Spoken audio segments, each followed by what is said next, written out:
नमस्कार दोस्तों, मैं धीरेन्द्र कुमार शुक्ला। आज मैं आपके समक्ष आपकी अकाउंटिंग की जो आधारशिला है या कह सकते हैं कि जो एलिमेंट्स हैं, तत्व हैं, जिनके जाने बिना आप अकाउंटिंग शुरू नहीं कर सकते हैं या अकाउंटिंग के बारे में कुछ भी आगे बढ़ने से पहले हमें इन शब्दों को जानना बेहद ज़रूरी है। यदि हम इन शब्दों के बारे में नहीं जानते हैं तो उस कंडीशन में हम आगे निश्चित रूप से दिक्कत में आ जाएंगे। इसलिए मैं इन शब्दावलियों के विषय में आज आप लोगों को बताऊंगा और इन्हें ध्यानपूर्वक आप लोग सुनिएगा। निश्चित रूप से समझ में आएगा और यदि कोई कन्फ्यूजन है तो निश्चित आप उसके संबंध में मुझे कमेंट करके ज़रूर बताएं और मैं उन कमियों को दूर करने का पूरा प्रयास करता रहूँगा और करूँगा भी। देखिए, जैसा कि सबसे पहला नंबर आप लोग के सामने ये दिख रहा है, सबसे पहला स्टेप, पहला पॉइंट, सौदे या सौदा। मैंने आप लोग को अकाउंटिंग स्ट्रक्चर में भी इस शब्द का जिक्र किया था, सौदे। अब सौदा क्या है? तो किसी भी व्यापार में जो भी क्रय विक्रय वस्तुओं का होता है, वस्तुओं का क्रय विक्रय करना, सेवाओं का आदान प्रदान करना और मुद्रा का लेन देन करना, ये आपका क्या है? सौदा कहलाता है। अब आप लोग को ये पता है कि कोई भी व्यापार या संस्था दो प्रकार से, दो स्थितियां या दो प्रकार की कंडीशन उसमें लाभ अर्जित करने की होती है या दो प्रकार के कार्य उसके होते हैं। पहला होता है वस्तुओं का क्रय एवं उसका विक्रय करके लाभ कमाना। दूसरा होता है सेवाओं का प्रदान करने से, सेवाओं के प्रदान करने से जो लाभ होता है। तो एक तो वस्तुओं को खरीद कर बेचना और दूसरा सेवाओं को देना। तो इन दो प्रकार से तो वही सब क्या है? सौदे हैं। तो सौदे की यदि एक समुचित परिभाषा कही जाए तो आपका होगा कि व्यापारी द्वारा वस्तुओं का क्रय विक्रय करना, सेवाओं का आदान प्रदान करना तथा मुद्रा का लेन देन करना सौदा कहलाता है। ठीक है, ये क्लियर हो गया होगा। अब आपका दूसरा शब्द आता है क्रय, परचेज। जैसा कि आपका शब्द से ही क्लियर है। हिंदी में यदि कोई कंफ्यूजन है, हो सकता है नया वर्ड हो, तो इसलिए इंग्लिश में आप लोग जानते होंगे परचेज। परचेज मीन्स खरीदना। परचेज मीन्स होता है आपका खरीदना। खरीदना को ही आप क्रय कहते हैं। तो क्रय या परचेज या जिसे आप बाई भी कहते हैं, तो ये आपका खरीदना, क्रय, परचेज यानी किसी वस्तु या सेवा को लेना। ठीक है ना? खरीदना, ये आप लोग जानते हैं, शब्द से परिचित है भली भांति। विक्रय, बेचना। विक्रय मीन्स बेचना, सेल्स, अंग्रेजी में इसको सेल्स कहते हैं। व्यापारी पहले किसी वस्तु को खरीदता है और उसमें कुछ लाभ अर्जित करने के बाद उसे दूसरे को हस्तांतरित कर देता है। कुछ लाभ अर्जित करने के बाद यानी प्रतिफल उसका तय करता है वस्तु का लाभ जोड़कर, और जब दूसरे को हस्तांतरित करता है तो वही उसका विक्रय कहलाता है। तो विक्रय मतलब बेचना। पूंजी, ये आपका अति महत्वपूर्ण शब्द है। जैसा कि आप लोग अक्सर घरेलू टर्म्स में भी या आप बिजनेस टर्म्स में हर जगह पूंजी शब्द का जो है प्रयोग किया जाता है। घर के उसमें भी कि भाई हमारे पास कोई पूंजी नहीं है, हम कैसे कोई काम करें। या आप बाहर जो है व्यापारिक उसमें भी पूंजी का शब्द का इस्तेमाल किया जाता है। अब यहाँ पे पूंजी का आशय क्या है? पूंजी का यदि हम एक संक्षिप्त कॉन्सेप्ट, संक्षिप्त आशय इसका जानना चाहें तो व्यापारी द्वारा जिस धन एवं संपत्ति से व्यापार प्रारंभ किया जाता है, क्या बताया कि व्यापारी द्वारा जिस धन एवं संपत्ति से व्यापार प्रारंभ किया जाता है वह उसकी पूंजी कहलाती है। ठीक है। ये अगला है संपत्तियां, एसेट्स। अब संपत्तियां ये शब्द भी आप घरेलू टर्म्स में भी सुनते हैं, व्यापारिक टर्म्स में तो है ही है।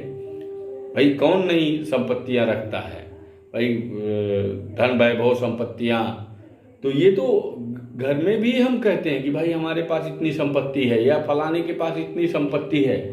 तो ये संपत्तियां वही हैं, एसेट्स जो आप देख रहे हैं। लेकिन अब प्रॉब्लम ये आ जाती है कि यदि हम सिलेबस में इसको देखते हैं, इस वर्ड को लिखा हुआ, तो सोचते हैं कि अरे कुछ डिफरेंट होगा तब तो ये लिखा हुआ है। ऐसा नहीं है, वही संपत्ति है, लेकिन बिजनेस टर्म्स में इसको हम संपत्तियों के उसमें उपयोग में देखेंगे कि बिजनेस में जो उपयोग होने वाली संपत्तियां कौन सी हैं। तो संपत्तियों की जो परिभाषा है बिजनेस टर्म्स में, चूंकि हम यहाँ पे कॉमर्स का अकाउंटिंग के संबंध में पढ़ रहे हैं, तो ये बिजनेस टर्म्स में संपत्तियां क्या होती हैं। तो संपत्तियों का यदि हम एक संक्षिप्त आशय जानना चाहें तो ऐसी मदें जो व्यापार के संचालन में अल्प एवं दीर्घकाल, अल्प यानी थोड़े समय के लिए भी या कम समय के लिए भी, और दीर्घकाल तक भी आपके व्यापार को चलाने में सहयोग प्रदान करती हैं, संपत्तियां कहलाती हैं। अब संपत्तियों का एक बड़ा विस्तृत अध्ययन होगा, लेकिन यहाँ पे मैं एक संक्षिप्त में बता रहा हूँ कि संपत्तियां आपकी यहाँ पे कई प्रकार की, कई भागों में हम बांट सकते हैं, लेकिन मुख्य रूप से कुछ भागों में ही इसको मैं, जो कि महत्वपूर्ण संपत्तियां हैं और जिन महत्वपूर्ण भागों में इसे बांटा जा सकता है, मैं उतने ही भागों के बारे में आपको आगे संपत्तियां, स्पेशली संपत्तियों और दायित्व के बारे में बताऊंगा। तो संपत्तियों से आशय आपका ऐसी मदों से है जो व्यापार के संचालन में सहयोग प्रदान करें। अब इसमें संपत्तियां आपकी दो प्रकार की होती हैं, मुख्य रूप से दो प्रकार की होती हैं, स्थायी संपत्तियां, चल संपत्तियां। स्थायी यानी फिक्स्ड एसेट्स। अब स्थायी संपत्तियां आपकी वे संपत्तियां होती हैं जो दीर्घकाल तक व्यापार के संचालन में सहयोग प्रदान करती हैं। दीर्घकाल तक मीन्स लंबी अवधि तक व्यापार को चलाने में सहयोग प्रदान करती हैं, वे स्थायी संपत्तियां होती हैं। और चल संपत्तियां ऐसी संपत्तियां जो अल्पकाल की अवधि में व्यापार के संचालन में सहयोग प्रदान करती हैं, अर्थात जिन्हें हम अल्पकाल में ही रोकड़ में यानी कैश में कन्वर्ट कर सकें, परिवर्तित कर सकें, वे आपकी चल संपत्तियां होती हैं। और स्थायी और चल संपत्तियों के भी भेद होते हैं, वो मैं संपत्तियों के स्पेशल वीडियो में आपको बताऊंगा। नेक्स्ट है दायित्व। दायित्व लायबिलिटीज। अब दायित्व शब्द वैसे तो हम घरेलू, जैसा कि बताया, घर में भी इस्तेमाल करते हैं, बिजनेस में भी इसका इस्तेमाल होता है। जैसा कि दायित्व वैसे सिंपल वर्ड में ले, भाई आपका ये दायित्व बनता है कि ये काम करें, दायित्व यानी जिम्मेदारी बनती है। तो व्यापारिक जिम्मेदारी भी ये है। अब दायित्व का आशय यहाँ पे हम व्यापारिक दृष्टिकोण से एक संक्षिप्त परिभाषा यदि लें तो ऐसी मदें या ऐसी धनराशियां, ऐसी राशियां जो भविष्य में व्यापार के द्वारा दूसरों को देय होती हैं। ऐसी राशियां जो भविष्य में दूसरों को देय होती हैं या चुकानी होती हैं, पेबल हैं, वे सभी दायित्व कहलाते हैं। अब उसके बाद आहरण, ड्राइंग्स कहते हैं इंग्लिश में। आहरण व्यापारी द्वारा अपने निजी उपयोग के लिए, व्यापारी द्वारा अपने निजी उपयोग के लिए जो भी धन यानी रुपया, जो भी रुपया, मुद्रा, नगद जिसे कहते हैं, तथा जो सामग्री अपने व्यक्तिगत उपयोग के लिए व्यापार से निकाली जाती है, व्यापारी द्वारा अपने निजी उपयोग या व्यक्तिगत उपयोग के लिए जो भी रुपया या सामग्री अपने निजी उपयोग के लिए निकाली जाती है उसे आहरण कहते हैं, ड्राइंग्स कहते हैं। अब यहाँ पे जो है डेप्टर्स, देनदार जैसा कि नाम ही है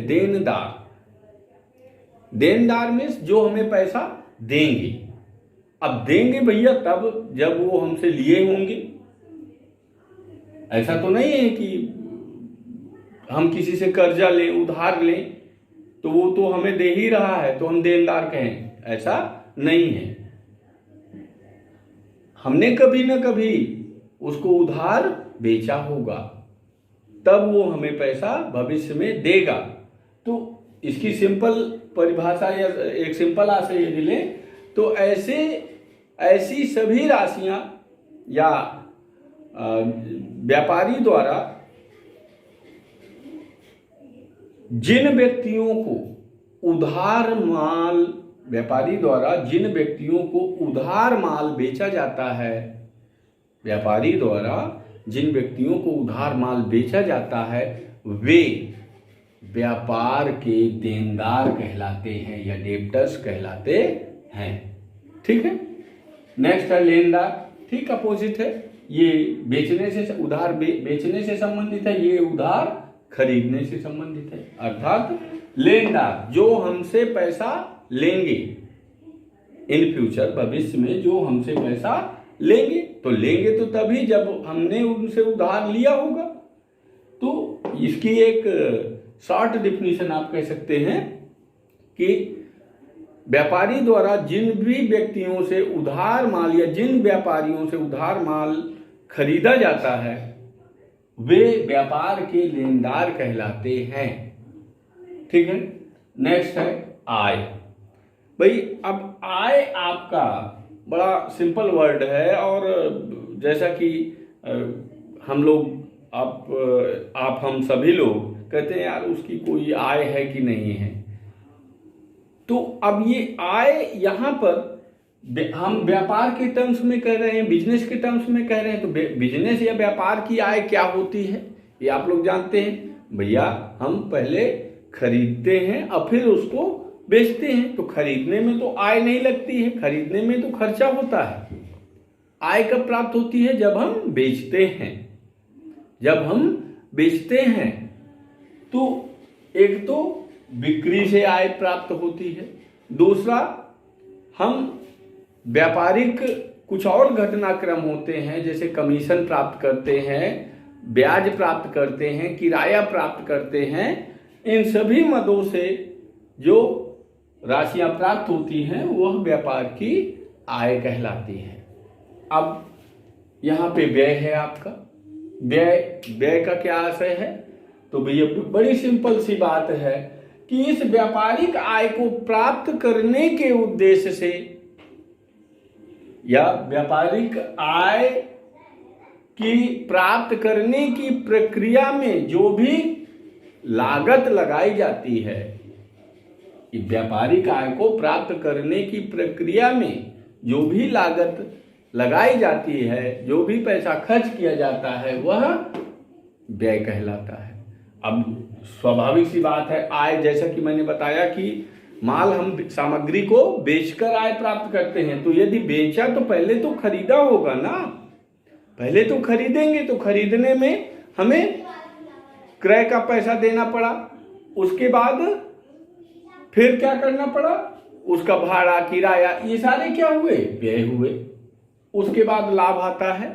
तो अब देखिए, यदि इस समस्त व्यापार की आयों में, इस व्यापार की समस्त आयों में से व्यय यदि हम इन समस्त व्ययों को घटा देते हैं तो जो अंतर प्राप्त होता है वह लाभ कहलाता है। व्यापार की समस्त आयों के योग में से समस्त व्ययों के योग को यदि घटा देते हैं तो जो भी अंतर प्राप्त होता है वह लाभ कहलाता है।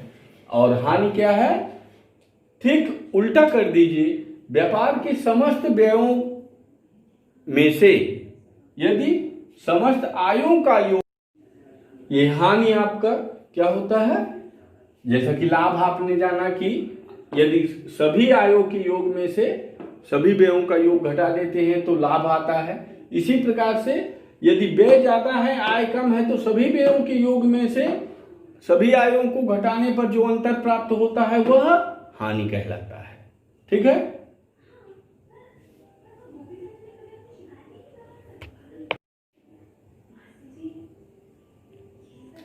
अब देखिए ये लाभ और हानि हो गए। अब लास्ट वर्ड एक और बचा है 14th में, एक परिभाषा और आपकी, जो कि ये शब्द मिलेगा माल। इसे हम इंग्लिश में कहते हैं गुड्स।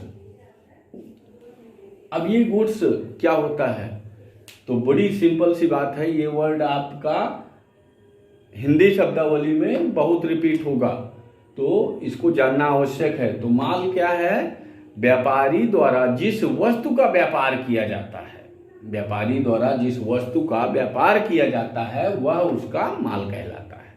ठीक है ना, व्यापारी द्वारा जिस वस्तु का व्यापार किया जाता है वह उसका माल कहलाता है। अर्थात कोई यदि पुस्तक स्टेशनरी का व्यापारी है, बेचता है, खरीदता बेचता है, तो उसकी स्टेशनरी में जो जो चीज़ें, जैसे कि आपकी बुक हो गया, कॉपी हो गया, और जो है पेन, पेंसिल, रबड़ या तमाम लिखने पढ़ने की जो चीज़ें हैं वो उसके माल में आ जाएंगी। कोई इलेक्ट्रॉनिक का व्यापारी है तो जितने भी इलेक्ट्रॉनिक के सामान हैं आपके, वो सभी उसके माल की श्रेणी में आते हैं। लेकिन यदि हम इलेक्ट्रॉनिक के वाले के यहाँ से एक फैन लेते हैं तो वो हमारे लिए माल नहीं कहलाएगा, सिर्फ व्यापारी के लिए, क्योंकि व्यापारी ने बेचने के उद्देश्य से उसे खरीदा है। लेकिन हमने जब खरीदा तो वो अपने निजी उपयोग के उद्देश्य से खरीदा है, ना कि उसको हमने जो